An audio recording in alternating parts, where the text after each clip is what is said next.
Assalamualaikum. Jadi sekarang kita lagi ada di Teladang. Ini tempat ngopi dan ini kopinya langsung berasal dari kebunnya di belakang, gengs. Ayo ikut yuk. Tara.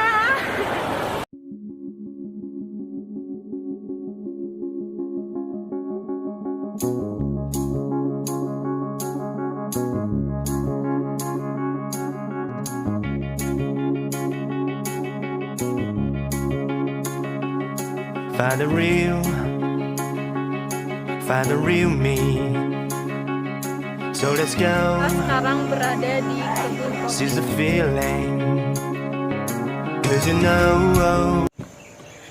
Assalamualaikum warahmatullahi wabarakatuh. Waalaikumsalam warahmatullahi wabarakatuh. Welcome back my channel.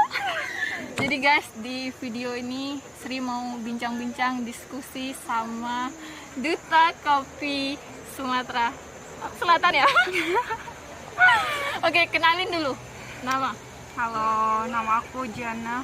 Aku dari Palembang dan kebetulan sekarang kita lagi ada di Aceh. Nih, cara-cara kita mengenali kopi yang baik, yang berkualitas. Cara kita mengenali kopi yang berkualitas ya. Iya. Ada sih deh, oh my god. Iya kan? Ada kan caranya, misalnya trik-triknya, misalkan kopinya itu agak hitam atau mungkin kurang dipanennya itu bukan pas waktunya gitu. Sebenarnya kalau kita pengen tahu bagaimana kualitas sebuah kopi, kita harus datang dulu sih. Karena kalau kita menjelaskan kayak tanpa ada barang itu susah loh gitu. Kayak Masya makan Allah. tanpa lauk gitu. Jadi ntar kapan-kapan kita bakalan pergi ke pabrik kopinya langsung. Di situ kita bisa ngeliat kan proses pembuatan kopi. Nah, biasanya kopi-kopi yang berkualitas itu adalah kopi-kopi yang benar-benar dia sudah siap panen. Bagaimana kopi yang sudah siap panen? Kopi yang sudah siap panen itu adalah kopi-kopi yang memang benar sudah merah dan itu memang sudah siap untuk dipetik gitu. Jadi kalau ada kopi yang hijau kemudian dimasukkan ke dalam campuran kopi yang merah, itulah akhirnya kenapa kopi-kopi tersebut terkadang rasanya tidak enak gitu. Ada rasa pahit atau rasa apa terdapat dari si kopinya tadi gitu. Jadi kalau untuk pemilihan biji kopinya itu sendiri sebenarnya ada sebagian biji kopi itu yang kalau kita bilang kayak bagian busuk gitu atau bagian apa itu kalau kita masukkan ke dalam proses pembuatan kopinya itu sendiri itu bisa pahit nantinya dan itu mengganggu kualitasnya. Nah, bagaimana kemudian kita bisa menghasilkan sebuah kopi yang berkualitas? Tentu juga bagaimana proses dari sebuah kopinya kan. Misalnya kita nih jemur kopinya di jalan. Iya, gitu. sering tuh. Bener kan? Di pinggir-pinggir jalan. Nah, di pinggir jalan tuh kan udah kuman atau segala macam yang masuk ke dalam si nutrisinya si kopi tadi kayak gitu. Kualitas kopi juga tergantung dari kesuburan tanahnya. Kalau tanahnya subur gitu, pupuknya juga cukup, maka kualitas kopinya insya Allah tuh akan terjamin gitu. Nah, begitu guys. So, buat kopi-kopi ini ada jenis-jenisnya nggak? Oh, banyak banget. Tapi yang selama ini aku pelajarin, aku sih lebih belajar kepada kopi robusta dan arabica yang emang membedakan kopi itu? Oke, kita bicara masalah membedakan kopi arabica sama kopi robusta ya. Kalau kopi arabica tuh dari rasanya itu dia agak asam, arabica. Asam. Kalau kamu yang punya masalah dengan lambung, so kamu jangan terlalu banyak minum kopi yang arabica, lebih baik ke kopi robusta. Betul tuh. Dan yang suka begadang itu cocoknya kopi robusta. Kenapa? Karena kafein di dalam kopi robusta itu tinggi banget. Jadi kalau untuk orang-orang yang suka mengemudi atau memang hobi begadang, nih lebih bagus kepada kopi si robusta tadi gitu loh. Iya, pokoknya seperti itulah guys. Dan di Indonesia sendiri tuh sebenarnya kalau kopi arabica emang terkenalnya sih di daerah Gayo ya, yang sekarang kita datangin gitu.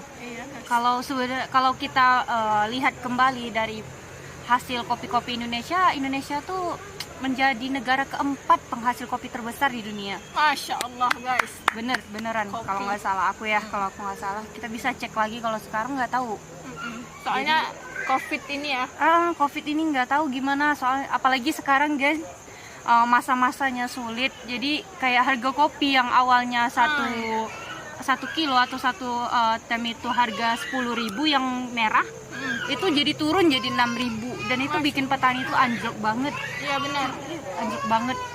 Dan ya gimana ya, istilahnya negara-negara lain juga kan nggak menutup kan untuk kita impor barang, Iya, istilahnya kayak gitu. Ya mau gimana lagi nasib para petani penghasil kopi saat ini, itu sih yang paling kita alami sebagai petani kopi. Oke, jadi sekilas itu ya masalah kopi. Ini mau nanya nih, kok bisa gitu ya terpilih jadi duta kopi? Gimana ceritanya? Apa seleksinya itu? Sebenarnya aku tuh gimana ya, karena kenapa tiba-tiba masuk ke duta kopi. Teman-teman aku juga kadang heran, karena tipe aku tuh ya balik kuliah langsung kerja, kayak nggak pernah ikut-ikut. Bahkan dari seumur aku hidup tuh aku belum pernah benar-benar pakai high heels yang tingginya tuh segini, sumpah nggak bener nggak pernah itu. Jadi aku ikut duta kopi, aku pakai jeans, aku pakai baju batik, sampai dibilang kamu mau ikut stand up komedi atau mau ikut daftar duta kopi gitu. Masya Allah. Ya aku berpikir gini, kayak jangan lihat cover aku. Benar. Aku punya pengetahuan tentang kopi. Sombong dikit guys. Nggak apa-apa kali ya. Jadi ya udah, aku punya niat, terus aku juga kebetulan anak petani kopi. Jadi kalau kita berbicara masalah kopi, tahulah sedikit-sedikit gitu. Dan dari duta kopi itu banyak banget ternyata pengetahuan yang aku dapatkan kan dari mereka gitu. Gimana kebetulan aku juga mempromosikan kopi Sumatera Selatan, dan aku baru tahu ternyata kopi robusta terbesar itu ada di Sumatera Selatan. Dan aku bangga banget aku tinggal di sana, dan aku bisa mempromosikan gitu loh bagaimana si kopi tersebut berkembang, bagaimana kemudian ekspor dan impornya kopi di Palembang, bagaimana perkembangannya kayak gitu. Jadi aku sangat tertarik gitu loh, kok kita tahu loh kopi robusta itu ada kopi terbesar, kopi robustanya di Indonesia tuh yang terbesar tuh di Palembang. Iya, bener. Sri pikir juga takingan ya, kita lihat itu ya. Pikir dari takingan. Kenapa kemudian beda seperti kopi Gayo dan Arabica?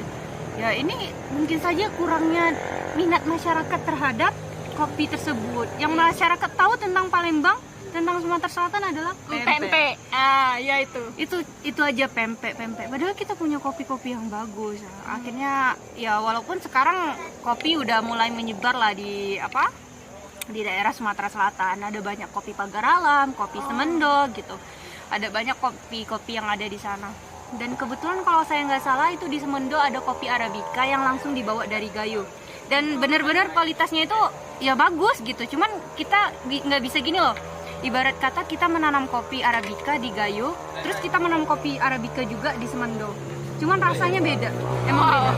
Karena kan tingkat itu kesuburan tanah atau yang lainnya itu emang bisa mempengaruhi si kopinya gitu kan. Iya benar. Ya mau gimana, kopi Gayo ya memang tetap enak. Tapi nggak kalah juga si kopi Semendo. Teman-teman bisa nyoba deh. Kopi-kopi Sumatera Selatan bagus.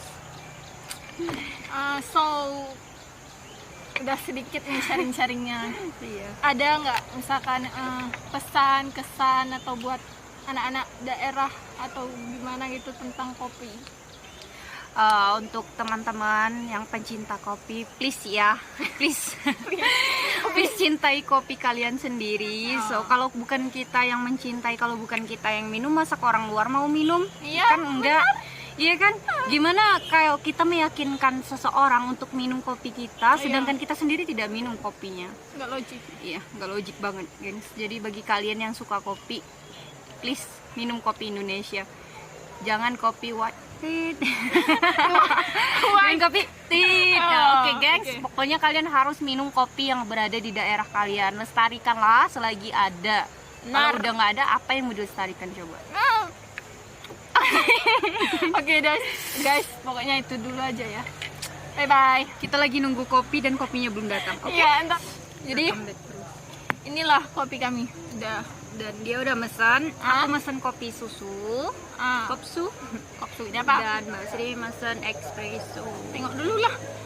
Dari baunya aja tidak meyakinkan, ini pahit guys.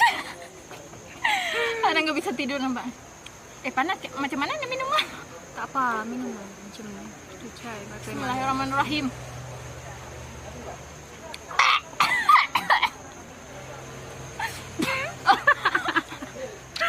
Oke guys, Sama itu aja dulu kok. ya. Ini juga Bye. pahit juga.